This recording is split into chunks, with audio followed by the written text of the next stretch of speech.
In a land not so far, where who's lived with cheer, they pondered on diets with much hope and fear.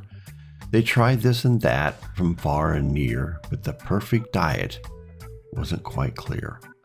Some who went keto with bacon they sizzled, their carb-loving ways they fiercely drizzled, but at night in their dreams, donuts they nuzzled, for a life without carbs was quite simply puzzling. Vegan who sprouted greens, their hearts full of grace, they embraced tofu and kale, a compassionate space. But when cheese whispered softly, they often embrace a taste of the dairy, a fleeting love's trace. Mediterranean who's with olive oil's delight, seafood and olives, their hearts took flight. Yet the scale didn't budge, try as they might. They yearned for a change in their diets tight. Intermittent fasting who's cut the clock's rhyme, 8 hours to feast and to rest to bide time. With this midnight cravings they couldn't climb, a clock-driven diet, a challenging climb. South Beach and Atkins, they tried with great zest, low carbs and lean meats, they aimed to be best. But sometimes a cookie or a pie sweet caress made them wonder if dieting was just a jest. In this whimsical world, diets they pursue, with colors and shapes and every hue. But they learned in the end a lesson so true, if not diets that define them, but what they can do. For in Whoville they knew, as they gave up the chase, it's not about diets, but a smile on your face. They'd love and they'd laughed in their own special space, and that's what truly mattered in this dieting race. Mark, T-minus 20 seconds. Auxiliary enable, signal return. Minus 15. Stand by for terminal count at T-minus 10, 9, 8, 7, 6, 5. Vehicles armed. 3, 2, 1. Fire. Missile away.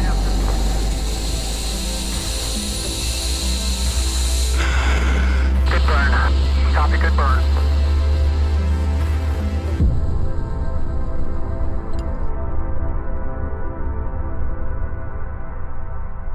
Welcome to the Rocket Enrich Podcast, your compass to a life of enrichment. I'm your host, Bob Adams, and today we're delving into the world of diet plans.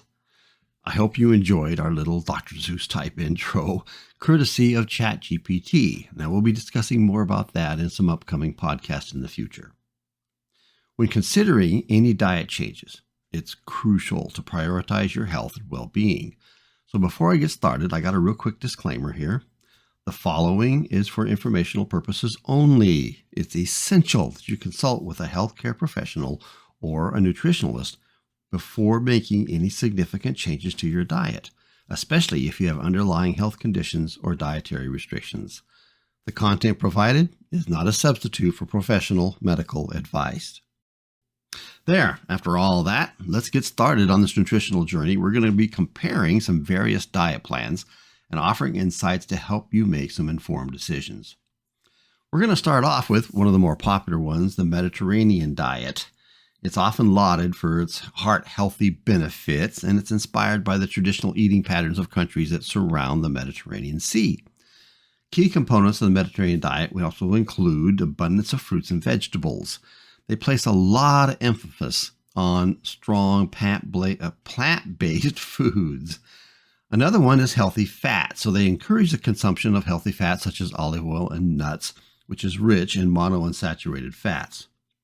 They also have theirs, which maybe this is why it's so popular, is a moderate wine consumption. Now, some versions of the diet include moderate wine consumption, particularly red wine, which is believed to have some heart protective properties. Another one more on theirs, is the lean proteins.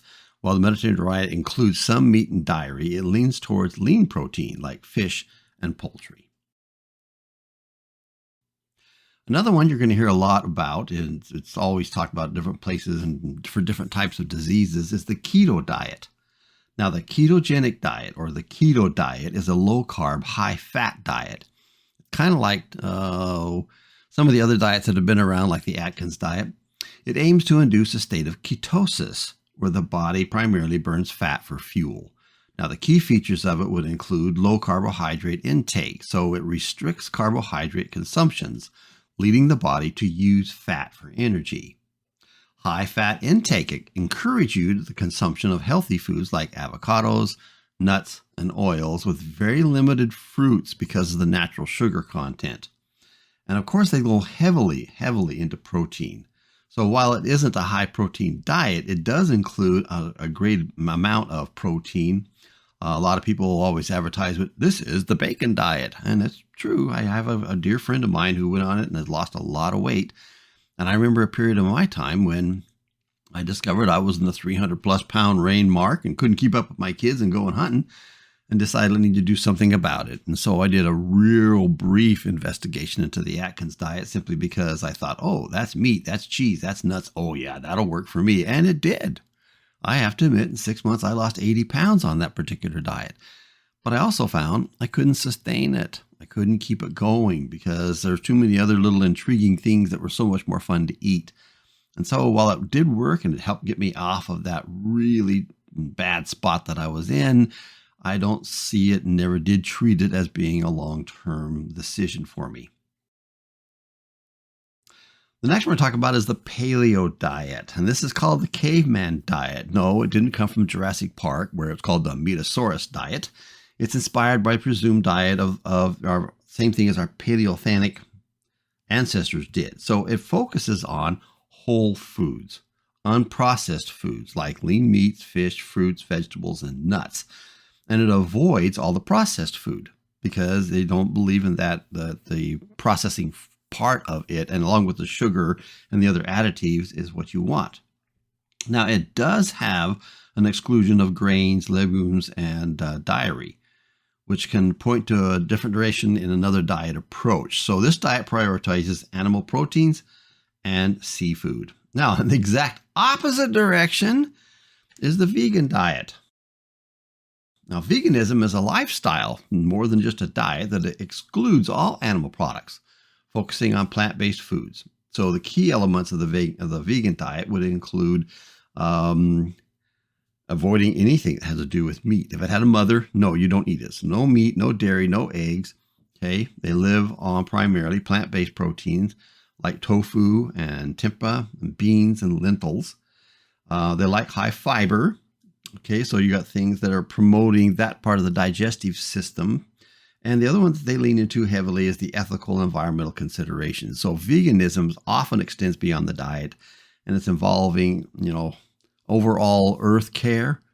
So a lot of people, when they come up being a vegan or announce that they're a vegan, it lends not just to how they eat, but how they see the world. Oftentimes people consider these people to be extremists, maybe to a certain extent. Who knows?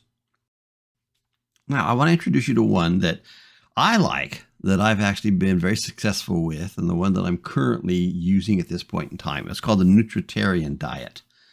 And so a lot of this I'm going to read to you because I want to make sure you get the message about what's here, because I found it to be extremely helpful.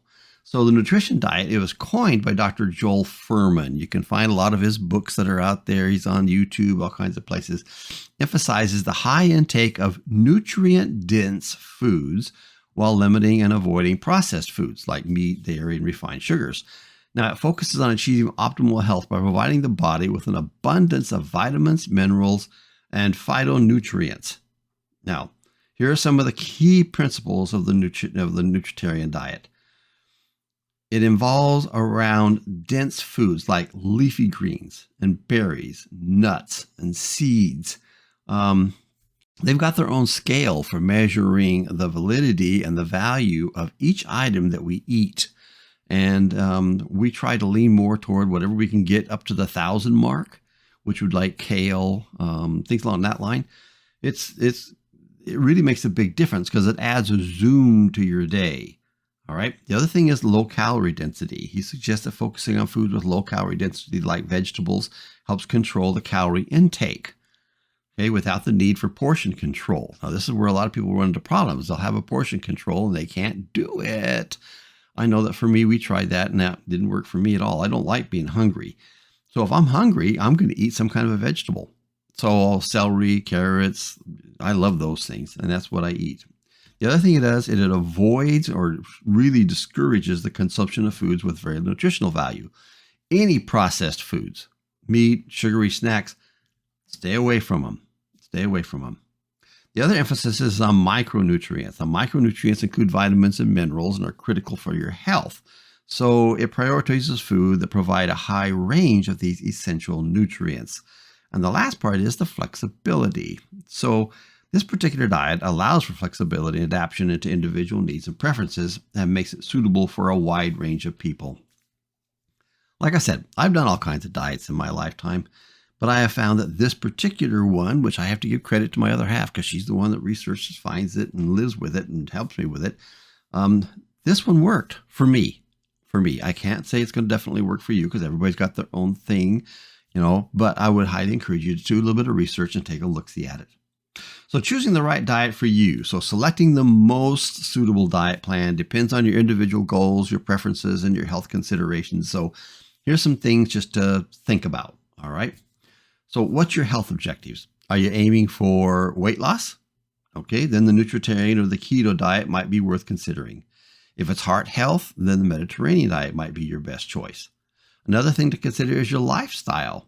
Okay, so how easily does a diet plan can it be incorporated?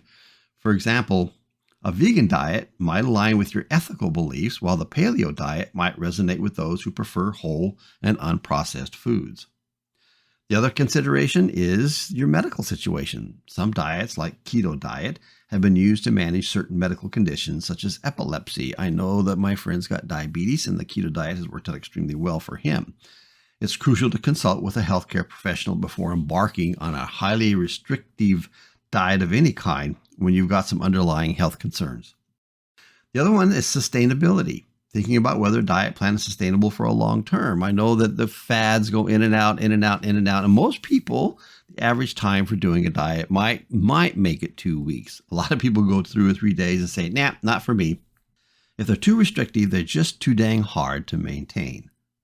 The other one, and finally, is the individual tolerance. So consider how your body responds to different foods. If you have allergies or sensitivities, they'll influence what your choice is going to be. So in wrapping all this up, there is no one-size-fits-all approach to dieting. Each diet plan has its merits and potential drawbacks. The nutritarian diet, which is, like I said, my favorite, with its focus on nutrient density and flexibility, can be an excellent choice for those to look to overall health. However, it's essential to assess your unique preferences when selecting a diet plan. So before we wrap up, I'd like to remind you to check out our website at www.rocketenrich.com for more information. There you'll find a treasure trove of resources to support your fitness journey, along with information on health, wealth, income sources, peaceful living, and an ongoing education services. For a jump start on life-changing fitness routine, I encourage you to visit stellarlifeapp.com. It offers a 66-day program packed with transformative habits that can enhance your goals and your overall experience of living. Also, you get a free report when you sign up with www.rocketenrich.com. And remember that if you share this, we have an affiliate program where it helps other people's lives and it can add to your financial goals. So once again, thank you for joining me on this adventure. I hope it inspired you to take the first step to your own path to a healthier and more vibrant life. This is the Rocket Enrich Podcast, where your journey to a richer life begins.